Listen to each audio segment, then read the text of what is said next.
we're all a pretty tight team, man. You know, everybody had some kind of connection before this, you know, so we're kind of just compiled of family and glorified extended family. So, well, yeah, we'll get started. And I appreciate you guys coming. Thank you. Yeah. Let me see if I can hop across here and not be the guy that screws up the floor. Cool. Morning. How are you guys? Did you see my deer? Yeah, really? I didn't see it. Did you go hunting last night? This morning? No, I didn't go hunting. I was sitting there, and I was in prayer actually over my coffee, and I was like, man, it's been a rough few weeks. I could really use a gimme. And I was thinking about it last night. I was like, man, I haven't hunted at all this year. Like, it's been, normally I'm out there, especially during rut. I think I even said something to you guys the other day. I'm like, rut's almost over, man. I'm gonna miss the whole thing. And I was just sitting there in silence, and I looked up, standing right there, dude, and I was like, you know what? I'm taking this deer. I'm like, I'm not gonna let this deer walk. So yeah, it was pretty deer. Look. Holy shit. Yeah.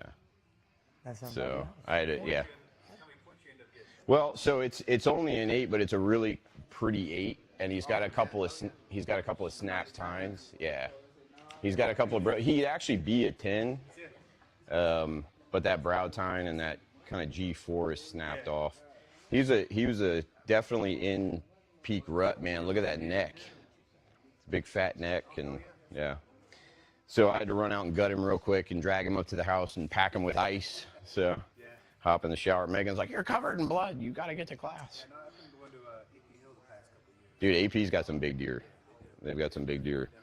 So, you know, we live on the river, so they're not subdivision deer. They're forest deer, so. It's a hell of a difference, too. Oh, yeah, definitely. So, all right, cool. I think the plan for today is to talk. It's mainly going to be a ballistics talk day. We're going to cover this floor. I wanted to give you guys a little bit of an update. So, obviously, you know, we were a little bit concerned with these, you know, we're not going to call them bubbles because bubbles are a, you know, relative term in epoxy, but this character. And a lot of times your customer might not mind that, but that's not normal for our product. So we were scratching our head the first time going, is it contamination? Is it urethane? What are we dealing with? Obviously, we mixed pigments the day of, you know, not the day before. That's kind of ill prepared. So you're going to, you know, have a little bit of this kind of shooting star pattern here. But these little guys here, those are not normal. So obviously, we saw it again. You've got them kind of agitating this area over and over, and it lays out fine. You still get a little of them. But these over here, you know, that may not fly on a job. So I just want to let you guys know, we were looking at it, we're scratching our head, looking at it, going back and forth, checking lot numbers, thinking about things. And I flipped our bucket over, and I noticed that there was a white label on top. So our metallics, when we first released that product in March, April timeframe, we only gave it to our artistry team. And we said, hey, let us know, you know, good, bad, indifferent, give us feedback. And we made some changes. And those A's, we actually took some additives out and put into the B's to kind of lessen the resin additives. So you'll notice with that resin, when you open it and you look at it, it's actually like creamy white. And it throws people off a little bit. They're like, what the hell is this, man? There's something wrong with this resin. What it is there's actually a bunch of UV inhibitors and defoamer in this one that allows you to get back in it and play with it and play with it and play with it and not get striations to where it'll continue to lay out. But what we had was we had that A resin from that April time frame with the new B. So you had about a 200% load of those additives between both of them. And that's what we have here. So when we flipped the bucket over last night, I about kicked myself in the butt. So, and that basically, we've got a side. You guys, everybody went to Meghan's yesterday? Did you get over on the ballistic side at all? Did they let you back in that warehouse? No, we just stay at Meghan's. So we do a lot of our testing over on the ballistic side. We've got a couple of new employees, and I guess they grabbed off of that skid. So if you guys grabbed metallics yesterday, I want to make sure you got a blue top and not a white top. If anybody bought epoxy that's called metallics. So we need to swap you out for that blue sticker top on your A's. So you're local, so that's not a problem. We'll get that swapped out for you. But I'm glad at least we got to the bottom of it because it's not normal. We're going to talk about ballistics. Obviously, we'll put ballistics down. I want to talk to you guys heavily about grind and seal, clean and seal, hone and seal. We're going to probably use our little bit of polish here in the back on the raceway. That area there was just a mechanical polish. We brought that up to like, Jeremy, do you remember, where's Jeremy? Is he in here? The 400 or 800 or something. When we built this place out, by the way, in case you have any questions about the build, I'm sure Danny might be able to answer them for you. He was here a lot of the time. Working in the dark. Working in the dark, yeah. We didn't have electricity for a long time, so we're working on, and everybody wanted a work light, so they all ended up getting pulled in different directions. But ultimately, that polish was first, and we cut that out. It was either 400 or 800, and then we just threw ram board on it and started building around it. And this whole place obviously was ground out. We had a grout coat of MVB. We had multiple layers of MVB on most of this with beach coats. A lot of these floors have like 8 layers of epoxy buildup. But we left them like that because we didn't get to pull that ram board until right before we opened. And we had built all of these kind of wood trim pieces are obviously concrete, right? So we built those and hand carved them and, you know, finished them. And then we pulled the ram board and we were like, are we going to burnish these? Are we going to continue polishing it? We'll leave them. So we'll see what they look like. You know, coming off of a 400 like this, it should give it a lot of accentuation. The thing about the ballistics products is, you know, they look like any other product for the first couple of days, and then they really do their magic between day 3 and day 5. And we'll talk a little bit about that transformation. So be sure to grab some pictures and we'll kind of post some progress pictures. Going to talk to Justin to see about maybe a time lapse. But the whole concept of ballistics actually started off in kind of the polish and grind and seal side of things. We never intended on bringing it into resins. It grew in resins. And we honestly never even intended on bringing ballistics to the industry to the level that it is today. Of everybody who knows about ballistics, kind of what it is. You guys, anybody over here? You do, yeah. So, do you have anything to add? No. Good? Okay. Taking care of it. All right, cool. Ballistics was an idea, a concept that I had at 3 o'clock in the morning, rewinding on me a little bit. I did start a polishing business with my father-in-law. It grew very rapidly. There's a little bit of a story, and I won't deep dive too much into that, but it has to do with me going to that kind of initial class and learning that, you know, that process, basically being kind of scoffed at, laughed at as, you know, the new guy that knows nothing, and having a fire lit up under me that could not be extinguished. And I poured like most things in my life, I poured every, you know, waking minute into learning it, figuring it out, loving it, becoming part of it. And I grew my polishing company, and I was like out for blood. You know, prior to that, I was working in a position in one of the most regulated agencies in the U.S. To identify every gap and every area of opportunity. My kids joke sometimes that I'm like super negative because I'm always talking about the worst that could happen. You know, it just comes from that method of thinking. We were on the way to Florida a couple months ago. My daughter looked at me. She was kind of like nervous. We heard something in the jet. And I was like, what's the worst that could happen? We're just going to blow up before we hit the ground anyway. And she looked at me. She was like, Dad, what are you doing? So that's just my method of thought. So I came into the polishing industry. I immediately saw things that I knew I could change, like immediately. And I had made some pretty big changes in healthcare. There were Meghan and I both that were adopted nationally, and I felt like it was something that was achievable. So 3 o'clock in the morning, we're in Richmond, Virginia, me and my father-in-law, and we're rolling out acrylic and urethane and whatever else to do these eggshell build-outs. They were just like over, you know, clean and seals, paint them white, flip them, sell them, call it a day. And I looked at him and I was just like, I am not happy with this. Like, this is not the level of standard that I want to leave on these floors. I wish there was something else. And ultimately, he just kind of looked at me and was like, figure it out. You know, and he's a good old boy, you know, super simple-minded guy, but like believes in me, you know, 1,000%. And I'm like, yeah, well, he's like, no, seriously, man, figure it out. Like, if there's anybody in here that can figure it out, it's you. And I, again, fire lit, right? So I started really taking a lot of what I knew into kind of an alternative approach to start looking and to start, somewhere. And, I dumped a lot of money after convincing my wife to let me leave a stable career, to spend all of our life savings on a contracting business. And now I'm like onto this other thing and, spending all of this money to try to figure it out. And, she just believes in me and she's like, yeah, man, don't just do it. Like a good wife should, I guess. But if roles reverse, I'd be sitting there going, what are you doing, dude? Like, you're killing us here. Yeah, I mean, we literally, we were that, and still are very much that middle class family that was, getting up every day to hustle 3 kids, to work jobs, every single day, work, overtime call, trying to figure it out. And we didn't have much, we really didn't have much. And we started, the polishing company, we kind of started the ballistics thing, but every dollar I made was going into ballistics to try to figure it out. And ultimately, we were in a whole bunch of AIA contracts and government contracts, and, we didn't have a lot of cash. And I had to be creative. I had to be thoughtful. I had to be, that guy that was obsessive. And once we figured it out, we really just wanted feedback.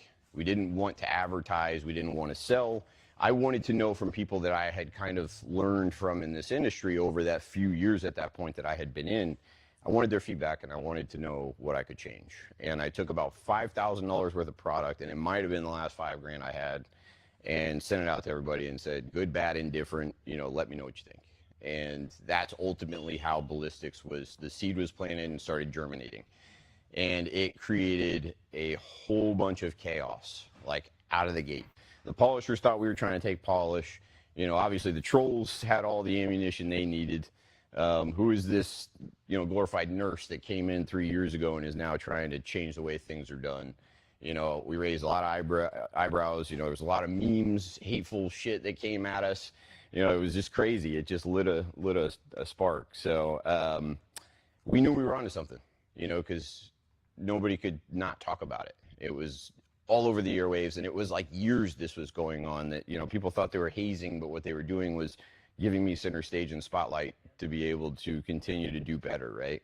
And that was kind of the beginning of the brand. It became a weapon between distributors. This guy had it and this guy didn't, and this blah, blah, blah. And there was like distributors, aligning, and they actually brought in a competitive product. One of the competitive distributors brought a product that would have never made it and actually tried to make it for 20 years and couldn't make it. Had to be reverse engineered, ripped off. They brought that product in and said, oh, this is what we're going to do to take ballistics down. And, then all of a sudden the product that was reverse engineered to be brought in, they came in and they said, no, we're going to, so now we had 2 competitors. And all 3 were multi-million-dollar companies, and I stood back and just watched this evolution of this thing that grew. And it was crazy because we watched these 2 other products, which were basically the same product competing against each other and us, right? A glorified metal coating that didn't have, a lot of R&D. It had years and years and years of untrafficked, kind of exposure, but it wasn't really ever meant to work this way. It wasn't meant to be trafficked. It didn't have that kind of special touch. The downside to our product was it was a little intricate, right? It had 3 components. It had, it was part of the SiO2 family, so it didn't like silicones and silicates and siloxanes and other silenes. And there was a whole bunch of stuff that it didn't like. It didn't like actively gassing floors because it, formed a covalent bond and had to, remain kind of docile for at least 12 hours. And it had all of these kind of faux pas, if you will. And it wasn't hard for people to say, like, well, ours is easier. Because it was. I mean, if you could get something in a bottle that you could put down that, at least shined, we knew it was going to be about 6 or 8 months between, that whole, this is too intricate and, okay, we're coming back. But during that time period, while these guys kind of hashed it out and tried to get on every shelf, and that wasn't our motive either. We didn't want to be placed on every shelf. We would have never been able to keep up with that. But we made ground within the quality companies that were out there, the people that were focused on educating. Because I could have made a whole bunch of money and cashed out, but I was not going to sell it to people that couldn't sit and educate on the product and make sure that it was installed properly. That would have been a self-destructive ticking time bomb. So, you know, we took the time to educate. 2020, I was on the road most of that year. I think I flew around and taught over 40 classes. The company grew exponentially. You know, we had all of this amazing stuff, and I was like never home. I was going around just flying and educating. That's how important education was. You know, I wasn't at a point where I could even take time to bring somebody on to train them, you know, it was just crazy. So we had a whole lot of ground that was covered. And during that time period, that's when somebody said like, hey, we need something for, you know, metallics. To be honest, the first 4 or 5 years I was in this industry, I didn't even really get into resins at all. You know, it wasn't something that entertained me. I installed Duraflex. I did some commercial polycrete systems and, you know, double broadcast flake systems and things like that. But it kind of grew itself. And we had a metallic floor that had a satin urethane over top of it. It had lap lines right down the middle of it. We took our Squire. It obviously had been cured for a long time. We put our Squire over top of it, and it gave it the most perfect sheen and glass finish that you have ever seen, and it completely hit all the lap lines from that satin. And we knew that that alone was a win, you know. I think one of the most common questions on the internet during that time period was, how do I fix, you know, aluminum oxide lap lines? This is a mess. I can't sand it. You know, I've got to grind it back off. Am I going to hurt my metallic? You know, and all of a sudden we have the solution. And from there, it really grew. But as mentioned, you know, if you're installing metallic and you're having to deal with actively emitting material in recoat windows, you know, what is the name of the game for most people? We talked about it the other day. They want to get paid as fast as possible, right? They want to go boom, boom, boom, boom, boom, and then done, on to the next one. Boom, boom, boom, boom, boom. Well, you can't do that when you have something that you have to patiently wait on curing up. Something that, you know, patiently in the middle of the winter sometimes could take 2 or 3 days minimum. And every epoxy was different. So we couldn't just tell everybody, oh, take 24 hours and, you know, take 36, 72, whatever. And then try, so we had to figure out a system that could keep people on track. So we actually figured out a way to stunt the emissions process of the epoxy so you could put our product on. But again, during that time period of, well, we're easier, you know, I was fixated on making it easier. So we actually went through 71 blends to get to where Black Label is today. And the issue that we dealt with was, when you were making these products, they had to heat up and achieve a certain temperature and cool down and stabilize and then remain good for a period of time, right? And what you had with that product was basically an ability to do that and last about a week. But the issue was it got stickier as time went on, and it kind of went bad as time went on. So you've got parameters, and a lot of times in this industry with all of the variables, you can't accommodate those parameters. So we just kept trying. 71 blends later, a lot of, you know, heartfelt conversations with another family that we work with. I think during that time period, we had like formed the artistry team and brought them all on board, and all of the families came together, and, you know, we had Black Label. And there was a lot of misinformation out there. You know, one of those competitive products almost died before it took off, but they figured out you could actually spray it in a wet epoxy. And that was their big sales gimmick, right? Well, you don't even have to top coat these floors while they're wet. You can just spray them, and then they're perfect. They're protected, they're top coated, which is absolute bananas. I met with the owner of that company, who sat there and told me across my table the day after it was posted on the internet. I said, what is the benefit of doing that? He said, absolutely nothing. You are receiving no benefit by spraying that product into wet epoxy. Is going to do nothing. But that was their entire pitch, because that was the only way they could get that product to lay down, right? A lot of misinformation. A lot of, you know, kind of negative feelings against thin mill coatings because of the misinformation and the failures, the scratching, the fact that they weren't chemically resistant, you know, they really weren't UV stable. So we had to, when we brought Black Label out, we had to really show people something that was a mic drop moment of just, look at this, you know, and nothing could go wrong, because we were under a microscope on the internet for years, right? If we put a product out that failed, we were done. And ultimately, you know, when we brought Black Label out and sent it out, everybody loved it.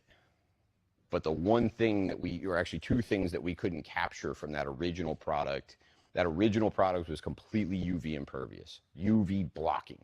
And I will tell you, and I know I'm on YouTube here, so I'll just say this, we do not warranty epoxy that's underneath that product. I can't.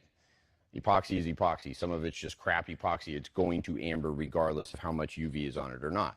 But I have jobs that are out there on rooftops in Georgia and in pools in Southern California where that epoxy looks like the day it was dropped because our product is over it. So we couldn't keep that UV impervious nature. The product is now UV stable. It is slightly UV blocking, right? And we couldn't achieve the original heat resistance, which was almost 1,200 degrees. Our Black Label is now 900 degrees, right? But the whole concept of ballistics as a product, as a system, is to achieve more protection than you would with those classic urethanes and acrylics, even polyaspartics, in something that is a quarter to half the thickness of a dollar bill, right? So it is there, but it's not there. And, you know, people laughed at us. They thought we were crazy for bringing such a concept out. People also laughed at the guy that brought ceramic coating to cars. You know, he had a $10 bottle that he sold for $300 to the detailer that sold for $3,000 to the consumer, right? Everybody had their meat on the bone. And that's ultimately exactly what ballistics brought to decorative concrete. It was a film forming version of that. It's chemically resistant, nothing will stick to it, plasticizer transfer. You can throw battery acid on the floor and you're not gonna have problems. I mean, we had grow houses going up all through 2020, 2021, 2022, where they had UV light problems and obviously a whole bunch of acids that they were maintaining pH on those plants with. That was a big takeoff for us. Wayfair, Google, Amazon, we landed in a major pet supply company. We had a lady that slipped and fell in this company, in this slip mitigation company from Pennsylvania, called us to go up and sit in this litigation process. And, you know, we had these amazing slip coefficients. I mean, 0.72 to 0.79 wet, which is better than, you know, LVP, LVT, VCT. And we could put this product on anything. As long as it's clean, it'll bond, right? So you can put it on polish, you can put it on Venetian plaster. I mean, literally anything you can coat, as long as it can stay thin enough and bond, it'll bond. So and your gears will be turning all the way home, man. You'll be like, oh, I can put it on this, I can put it on that, I can put it on this. I mean, we've sold into, I think right now, 18 industries. Everything from, you know, it's an anti-graffiti product. If you spray, you know, tag it, you literally could just wipe it off. So we've sold it to like city municipalities for statues and foundations. We've sold it to porta potty companies for cleaning and graffiti. We've sold it to train car production agencies. We've sold it to bridges, water towers, solar panels. I mean, it's just sold into so many but this is where it's found its home. And if I had all the time in the world, all the money in the world, all the staff in the world, we could grow it into whatever industry we've wanted. But ultimately, we've had people that have done that. They take it into another industry and they do really well with it. Right now, our honey hole, and I'll tell you guys this, and you'll be on your way home and just all start jumping in, and you should, barn dominium Facebook groups, because everybody's trying to do their own floors, right? They don't want to pay somebody to come in and polish their floors out. They're going to learn acid, you know, and if you can offer something that's affordable to a client like that and give them a system that looks and outperforms a polish, and there's polishers in here, right? Or did they leave, these guys? If you can do as good or better in most instances than a polish, you can coat anything, right? So we had the slip and fall with the pet company that grew us huge, started the Wayfairs and the Googles and the Walmarts. During that time period, we had issues with the pallet picking robots and the LiDAR scanners because the sheen of the polish was messing up the scanners, right? So they had to find something that was ESD. So we made an ESD, or electrostatic discharge component, for these products. And now we've got hundreds of millions of square feet of data centers going up in the area. So you've got a product that you really don't need machines that you can go in and slap down and check the box, right? It is a product that is so easy to put down, so fast to put down, it is unreal. With some of you being novice metallic installers, if you do all of the things that these guys have taught you, and I kind of talked the other day on mitigation being the most important, cleaning being the most important, making sure that you are, you know, on your P's and Q's with all of these things. You can pour floors that don't need touch up. But the one downside to ballistics is if you have to come and sand a floor in this area or fix a floor in that area or whatever, it's no longer a great product for that floor because you then have to flood it out. It's got to pretty much be ready to top coat, right? There are some tips and tricks to that. And it used to be that our older product could fill like 220 scratches, so people would go in there and try to fix things. But I will tell you that we get by, right? And most people get by with really having a heart-to-heart with themselves on making sure that this junk or that crap or whatever doesn't happen again, right? Pour the floor to come in and top coat it. At 24 hours, you come in, you throw your top coat down in 10 minutes. Not having to sand, not having to chase recoat windows, not having to do all of these things, follow all these parameters, and you can be in and out top coated floor. You've given somebody something that is 900-degree heat resistant. Before us, there was no product that was textureless, gloss, anti-slip, chemically resistant. Certainly not all of those things. I don't even know of any that shared two of those things, right? There's a whole list. And it's funny because a lot of times online we'll get tagged, like somebody will be like, well, I've got, you know, a classroom with metal chairs and these guys are tearing up my metallic. It's like there are appropriate locations for these floors and there are appropriate interventions for those chairs. And ballistics is not going to be the answer to a chair that has a knife's edge leg being dragged across a floor with 300-pound man on it or 200 or, you know, it doesn't matter. They're going to scratch. That's what top coats are for. If I can invent the scratch-proof top coat, then I'm retiring. I don't even care. I'm out. But right now it is to preserve the floor that is underneath of it, right? It is a product that can be melded back in. You can dip the side of a rag and fill a scratch, right? That doesn't really exist out there. So how does it differ from a regular organic product, an acrylic or urethane? It's not organic, right? It is a synthetic, inorganic product that is synthesized. It is brought to life like a plastic glass hybrid, right? That's ultimately what it is. It's like a plastic glass hybrid. And